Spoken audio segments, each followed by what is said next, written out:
Falyafu wal yasfahu, kata Allah, maafkanlah dan maulah kalian bersalaman. Jikalau kalian mau memaafkan dan mau bersalaman, kata Allah, ala tuhibbuna ayyaghfirallahu lakum, barulah Allah mau memaafkan kesalahan kalian.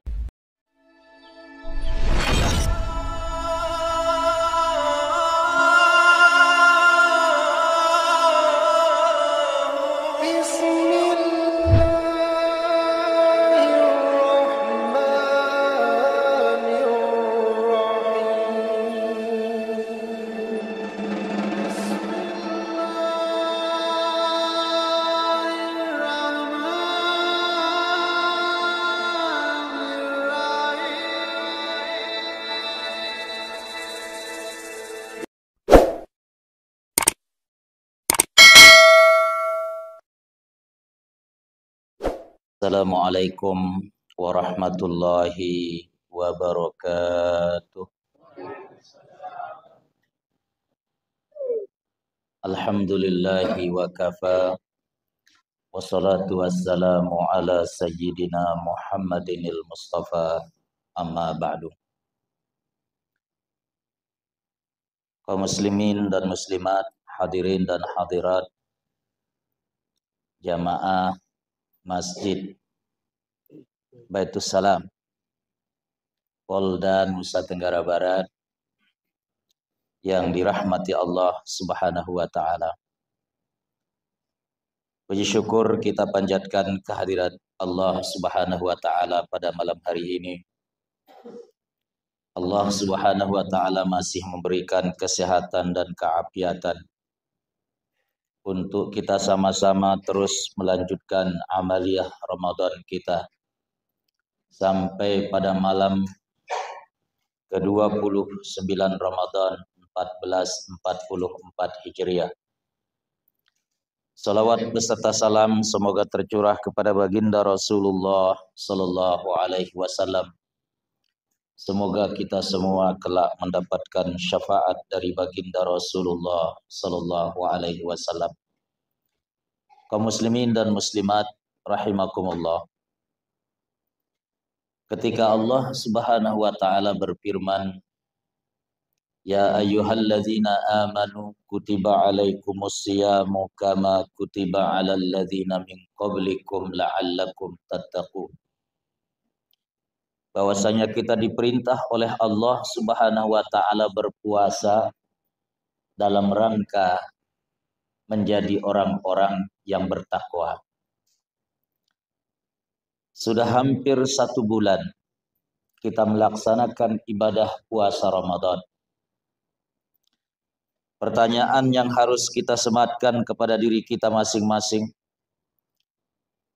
setelah kita digembleng oleh amaliyah Ramadan dari ibadah siyam, qiyam, tilawatil Quran, sedekah, infak, zakat dan lain sebagainya. Kira-kira sudahkah kita menjadi orang-orang yang bertakwa? Untuk kita melihat apakah kita sudah menjadi orang-orang yang bertakwa ataukah belum, Allah Subhanahu wa taala menyebutkan beberapa parameter yang menjadi tolak ukur apakah kita sudah menjadi orang yang bertakwa ataukah belum. Tentu banyak sekali ciri-ciri orang yang bertakwa yang Allah sebut dalam Al-Quran. Izinkan pada ceramah yang dhaif ini pada malam hari ini menyampaikan kepada kita 4 kecerdasan yang merupakan ciri orang yang telah meraih piala takwa. Allah Subhanahu wa taala sebut dalam Al-Qur'an di surat Ali Imran ayat 133 sampai 136. Wasari'u ila maghfiratin min rabbikum wa jannatin arduhas samawati wal ardu uiddat lil muttaqin. Alladzina yunfiquna fis sarra'i wad dharra wal kaziminal ghaiza wal 'afina 'anil nas wallahu yuhibbul muhsinin. Walladzina idza fa'alu fahishatan aw zalamu anfusahum dzakarullah. Hadirin kaum muslimin dan muslimat rahimakumullah.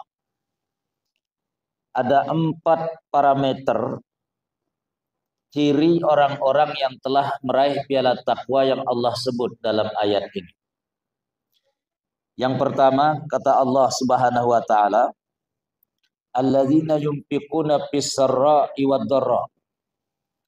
Orang-orang yang mau berbagi di saat lapang maupun di saat sempit. Di saat kaya maupun di saat papa, dia selalu berusaha untuk berbagi kepada sesama. Ini saya sering sebut dengan istilah orang yang cerdas secara finansial. Ciri yang kedua, wal kaziminal ghaiz, yaitu orang-orang yang mampu menahan amarahnya. Di saat sebenarnya ia mampu mengucapkan dari mulutnya kata-kata yang bisa ia keluarkan, entah itu dalam bentuk sumpah serapah dan lain sebagainya, tapi ia kendalikan emosinya. Orang seperti ini disebut dengan orang yang cerdas secara emosional. Yang ketiga, wal afina anin nas. Orang-orang yang mau memaafkan kesalahan orang yang pernah berbuat salah kepadanya. Ini disebut sebagai orang yang cerdas secara sosial. Yang keempat, walladzina idza fa'alu fahishatan aw zalamu anfusahum dzakarullah. Yaitu orang-orang yang sempat melakukan kesalahan kemudian ia perbaiki dirinya dari kesalahan, lalu kemudian beristighfar minta ampunan kepada Allah Subhanahu wa taala. Ini disebut sebagai orang yang cerdas secara spiritual. Hadirin, hadirat kaum muslimin dan muslimat rahimakumullah. Yang pertama, indikasi orang yang meraih piala takwa adalah orang yang cerdas secara finansial. Alladzina yunfiquna fis-sarra'i wad-dharra. Yang mau berbagi di saat lapang maupun di saat sempit, karena ia sadar bahwa harta manakala tidak diinfakkan maka kelak dia hanya akan menjadi rebutan. Harta itu manakala dia hanya sekedar makan maka akan keluar menjadi kotoran. Tapi manakala hartanya ia infakkan, maka ia yakin itu kelak akan menjadi teman di saat sendirian, yaitu ketika ia berada dalam kuburan. Maka ini disebut sebagai orang yang cerdas secara finansial.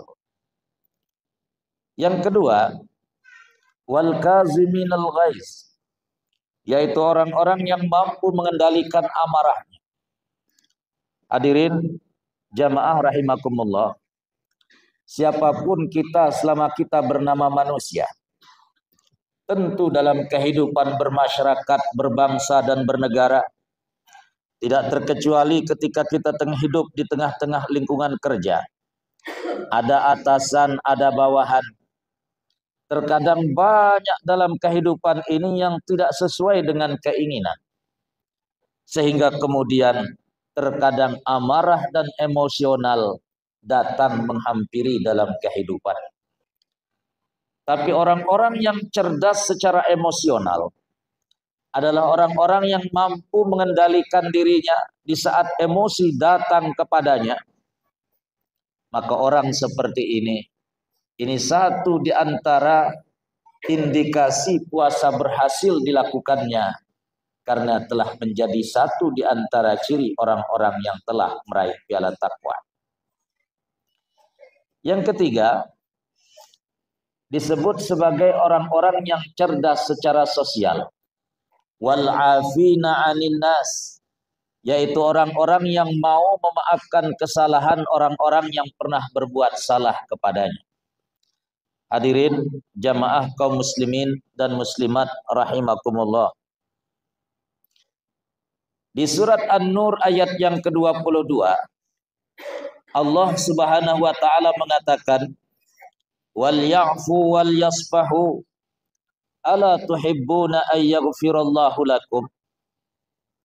Di ayat tadi Allah mengatakan ala tuhibbuna ay yaghfirallahu lakum.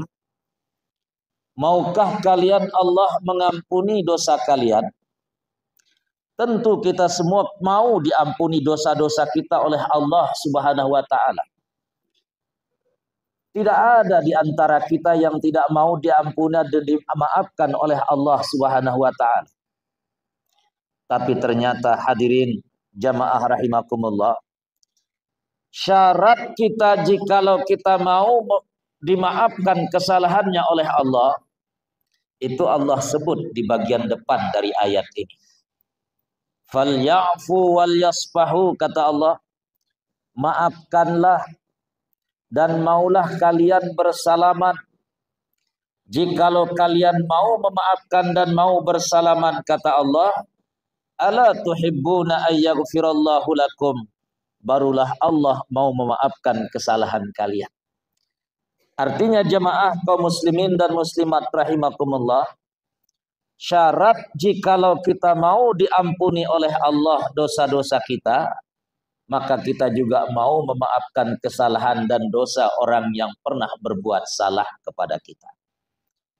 Karena di depan ayat ala tuhibbuna ayyaghfirallahu lakum, Allah mengatakan falyafu wal yasfahu, maafkanlah dan bersalamanlah, baru kemudian Allah akan mengampuni dosa-dosa dan kesalahan kalian. Jamaah kaum muslimin dan muslimat rahimakumullah, kata para ulama tafsir, ayat ini turun berkaitan dengan Abu Bakar As-Siddiq radhiyallahu anhu. Sosok sahabat yang dalam hidupnya tidak pernah marah, jamaah rahimakumullah. Sosok sahabat yang luar biasa sabar, ya berlainan watak dan karakternya dengan sahabat Umar. Kalau Umar itu orang yang meledak-ledak dalam membela kebenaran, Abu Bakar orangnya luar biasa sabar. Tapi beliau pernah marah luar biasa. Karena Abu Bakar juga manusia biasa, jemaah. Kapan Abu Bakar marah luar biasa? Ketika putrinya Aisyah radhiyallahu anha difitnah selingkuh, jamaah rahimakumullah. Di surat An-Nur, ini merupakan satu di antara asbabun nuzul dari surat An-Nur. Peristiwa yang dikenal dengan istilah hadisul ifki, fitnah yang ditujukan kepada istri Rasulullah, putri dari Abu Bakar As-Siddiq radhiyallahu anhu, di mana beliau sempat dituduh selingkuh, jamaah rahimakumullah. Dan yang ikut menyebarkan berita bahwasanya Aisyah selingkuh ini adalah keluarga dekat, misan atau sepupu dari Abu Bakar As-Siddiq, namanya Mistah bin Asasah. Mistah bin Asasah ini keluarga dekatnya Abu Bakar, bahkan kehidupannya dinafkahi selama ini oleh Abu Bakar. Ternyata begitu ada fitnah yang ditujukan kepada putrinya, Mistah ini sempat ikut menyebarkan berita palsu terkait dengan perselingkuhan Aisyah radhiyallahu anha. Marah luar biasa Abu Bakar ketika itu, jamaah rahimakumullah. Kalau dalam bahasa kita, gua yang kasih lo makan, gua yang nafkahi hidup lo, lo itu juga bagian dari keluarga gua. Kok tega memfitnah putri saya? Marah Abu Bakar, jamaah rahimakumullah. Sampai-sampai Abu Bakar sempat bersumpah, wallahi, kata beliau, demi Allah, saya tidak akan mau menafkahimu lagi, Mistah. Saya tidak akan maafkan engkau, wahai Mistah. Turunlah ayat 22 dari surat An-Nur, di mana Allah menegur Abu Bakar As-Siddiq radhiyallahu anhu, "Falyafu wal yasfahu Ala tuhibbuna ayyaghfirallahu lakum? Hai Abu Bakar, apakah engkau tidak senang kalau dosa-dosamu diampuni oleh Tuhan? Falyafu wal yasfahu. Jikalau kamu kepingin diampuni dosa-dosanya oleh Allah, kata Allah dalam ayat ini, maafkanlah dan berlapang dadalah, bersalamanlah. Maka kata Abu Bakar setelah turun ayat ini, karena ia tahu dirinya disindir oleh Allah dan merupakan satu penyebab turunnya ayat ini, Abu Bakar mengatakan, uhibbu maghfiratallah. Saya lebih mencintai pengampunan Allah. Saya lebih menginginkan ampunan dari Allah.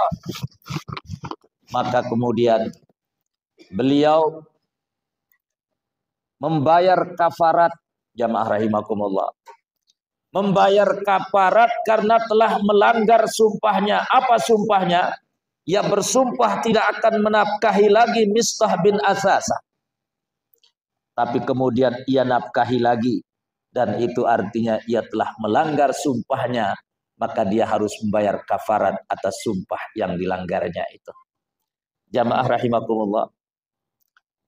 Kadang kita dalam kehidupan ketika kita bertengkar mengakibatkan kemudian keluar kata-kata dari mulut kita. Kadang kita mengatakan, demi Allah, mulai hari ini saya tidak akan pernah menginjakkan kaki lagi di rumahmu ini. Seminggu kemudian kita datang ke rumahnya. Ya, ini orang dia harus membayar kafarat, jemaah. Kafarat sumpah. Apa kafarat sumpah itu? Kafarat sumpah Allah sebut dalam Al-Quran. Ada 3 bentuk kafarat sumpah, salah satunya harus dikerjakan. Yang pertama, membebaskan seorang budak. Kalau tidak menemukan budak yang dibebaskan, maka dia harus berpuasa 3 hari berturut-turut. Ya, harus berpuasa 3 hari berturut-turut. Nah, Abu Bakar itu memilih yaitu dengan berpuasa 3 hari berturut-turut sebagai kafarat sumpah, melanggar sumpahnya karena dia kembali menafkahi Mistah setelah sebelumnya ia bersumpah lantaran marah, jamaah. Oleh karena itu jamaah rahimakumullah, ketika kita marah yang menyebabkan kemudian keluar kata-kata yang bisa jadi kemudian seperti sumpah sebagaimana dikeluarkan oleh Abu Bakar, ingatlah kisah Abu Bakar ini. Ingatlah surat An-Nur ayat 22. Falyafu wal yasfahu ala tuhibbuna ayyaghfirallahu lakum. Ini disebut sebagai orang yang cerdas secara sosial. Yang keempat, jamaah rahimakumullah, ciri orang yang telah meraih piala takwa adalah orang-orang yang disebut dengan cerdas secara spiritual. Ketika ia sempat jatuh dalam kesalahan, ia cepat-cepat minta ampunan dan istighfar. Ini orang disebut sebagai orang yang cerdas secara spiritual. Orang yang telah meraih piala takwa, jamaah rahimakumullah, bukan orang yang kemudian tanpa noda dan dosa. Orang yang kelak menjadi penduduk surga bukan orang-orang yang hidupnya tidak pernah bergelimang dosa. Karena siapapun kita selama kita bernama manusia, pasti sering jatuh dalam salah dan dosa. Mohon maaf. Jikalau ada di antara kita yang merasa tidak pernah melakukan salah dan dosa, silahkan pindah ke alam malaikat saja. Karena hanya malaikat yang tidak punya salah dan dosa, jemaah. Maka hadirin jamaah kaum muslimin dan muslimat rahimakumullah, siapa yang telah memiliki 4 kecerdasan ini, maka berarti ia telah meraih piala takwa yang merupakan buah dari ibadah puasa yang Allah Subhanahu wa taala wajibkan di bulan suci Ramadan yang mulia. Oleh karena itu, kaum muslimin dan muslimat rahimakumullah, saya mengajak diri saya, mengajak kita semua, mari kita memiliki 4 kecerdasan ini. cerdas secara finansial, cerdas secara emosional, cerdas secara sosial, dan cerdas secara spiritual. Insya Allah kelak kita akan menjadi orang-orang yang akan meraih surganya Allah Subhanahu wa taala. Itulah kultum singkat yang bisa saya sampaikan pada malam hari ini. Mudah-mudahan ada manfaatnya. Taqabbalallahu minna wa minkum kullu amin wa antum bi khair. Semoga seluruh amal kita diterima oleh Allah Subhanahu wa taala dan semoga sepanjang tahun yang akan datang kita semua dalam kebaikan. Minal aidin wal faizin. Mohon maaf lahir dan batin. Wassalamualaikum warahmatullahi wabarakatuh.